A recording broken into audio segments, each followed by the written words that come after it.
제가 보기에도 그렇게 큰 손해배상이 인정되기 어려운 사건인데 네. 뭐 몇 억을 받아주겠다는 식으로 얘기를 하면서 네. 빨리 약정서부터 쓰고 가라고 했다는 거예요.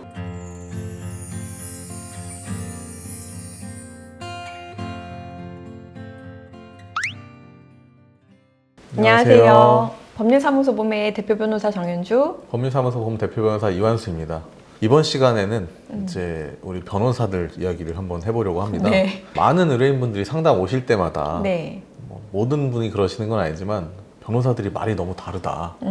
상담을 받을 때 어떤 변호사는 무조건 된다. 될 가능성이 굉장히 높다. 네. 이렇게 얘기하시는 분들도 있고 네. 다른 경우에는 아 이거 좀 불리하다. 조정으로 끝내시거나 아니면 상대방과 뭐 원활히 뭐 합의를 하시라. 이런 식으로 조언을 해주는 변호사도 있다고 하세요. 변호사님이 보시기에는 변호사들마다 이제 말이 다 다른 이유가 어떤 게 있다고 생각하세요? 우선은 제가 정말 솔직하게 말씀을 드리는 건데 모든 변호사들이 다 그 소송을 직접 수행을 해본 경험치가 있다고 생각하시면 안 돼요. 그래서 일반적으로 우리가 이제 어떤 변호사한테 컨택을 할 때는 아 내가 지금 처하고 있는 이 상황이랑 승소 사례 같은 거를 검색을 해보잖아요.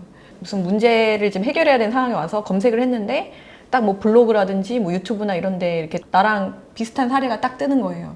그러면은 아, 이 법률사무소는 이런 거를 많이 경험을 해본 그런 로펌이구나, 그런 변호사구나 라고 생각을 해서 이제 전화를 해서 예약을 하고 가는 거예요. 그렇죠. 네, 근데 막상 그 변호사는 그 사건을 해본 적이 없어. 그럴 수가 있어요. 왜 그러냐면 저희 법률사무소 봄 같은 경우에는 제가 사실 블로그 글을 사실상 다 쓰고 네, 그렇죠. 네, 그리고 승소 사례도 저희가 직접 진행한 것만 올리고 있는데 그렇죠. 저도 마찬가지로 이런 유혹을 많이 당할 때가 있는데 뭐 블로그 대행 업체라던가 마케팅 업체들은 사실상 글을 대신해서 써주시는 거예요.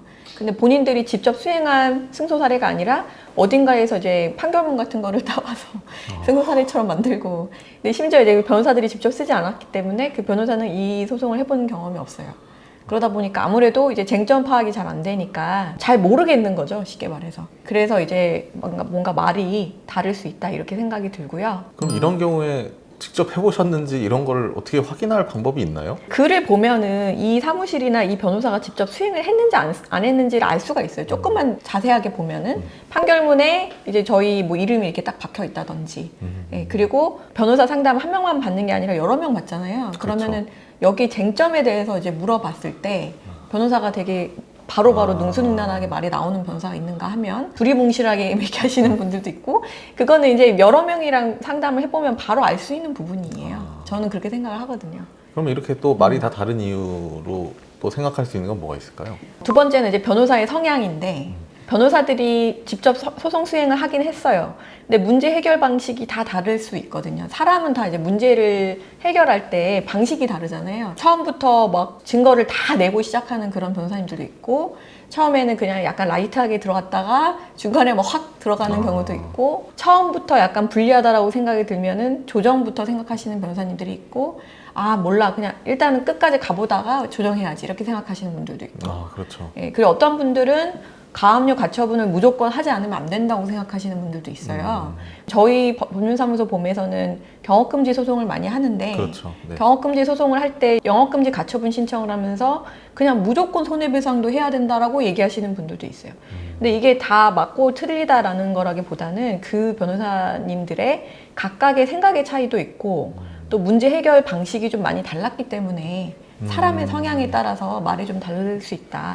그렇죠. 네, 그런 그래서 생각이 좀 듭니다. 네. 그러니까 이제 본인이 생각하시는 어떤 사건 해결 방향이나 특색에 따라서 결론에 대한 조금 예측도 좀 달라질 수 있다. 그래서 그렇죠. 말이 달라질 수 있다. 이런 말씀이시군요. 이완수 변호사님 보시기에 또 말이 다를 수 있는 이유가 있을까요? 팀을 해야 되다 보니까 의뢰인의 희망에 좀 더 부합하는 말을 해주는 경우도 있지 않을까요? 변호사 시장이 너무 치열하다 보니까 내가 그렇죠. 먹고 살아야 되고 변호사들도 먹고 살아야 되고 그러다 보니까 이제 수임을 하려고 조금 과장되게 희망적인 말을 한다 이 얘기이신 거죠? 네, 그렇습니다. 근데 만약에 그런 경우를 좀 거를 수 있는 방법이 있을까요?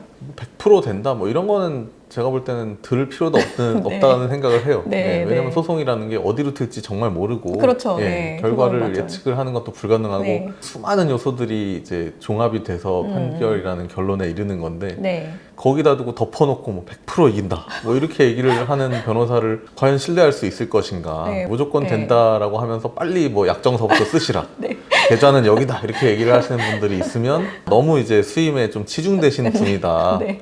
전에 제가 봤던 건 중에서도 그런 건이 있었거든요. 제가 보기에도 그렇게 큰 손해배상이 인정되기 어려운 사건인데 네. 뭐 몇 억을 받아주겠다는 식으로 얘기를 하면서 네. 빨리 약정서부터 쓰고 가라고 했다는 거예요. 그래서 저희가 말이 다르니까 왜 말이 다르냐 저한테 좀 따지시더라고요. 여기서는 네. 막 몇 억을 받아준다는데. 네. 그리고 막 상담 중에도 전화가 또 와요. 네. 빨리 와라. 우리가 돈을 이렇게 많이 받아줄 수 있다. 그래서 엄청 혼란스러워 하시더라고요. 저는 그래서 그때는 좀 딱 잘라서 저희한테 네. 안 하셔도 되는데 네, 네. 적어도 저쪽은 하지 마시는 게 좋겠다. 네, 네, 이렇게 네. 조언을 드렸던 적이 있습니다.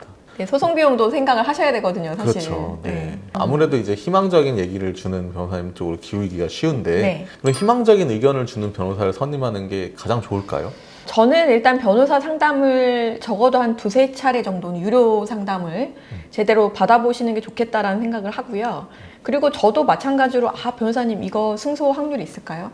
이거 무조건 이기는 건 아니더라도 변호사님 몇 프로로 보세요. 이런 얘기를 정말 많이 듣거든요. 그렇죠. 네. 어떤 마음에서 물어보시는지는 알겠지만 저희처럼 차라리 그냥 좀 솔직하게 말씀해 주시는 그런 변호사님을 찾는 게 어떨까. 그게 더 현실에 가깝기 때문에 그런 생각이 듭니다.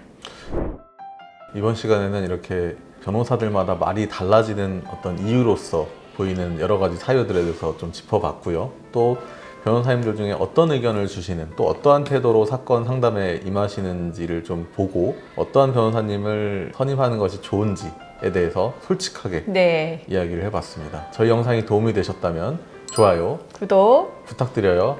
감사합니다. 감사합니다.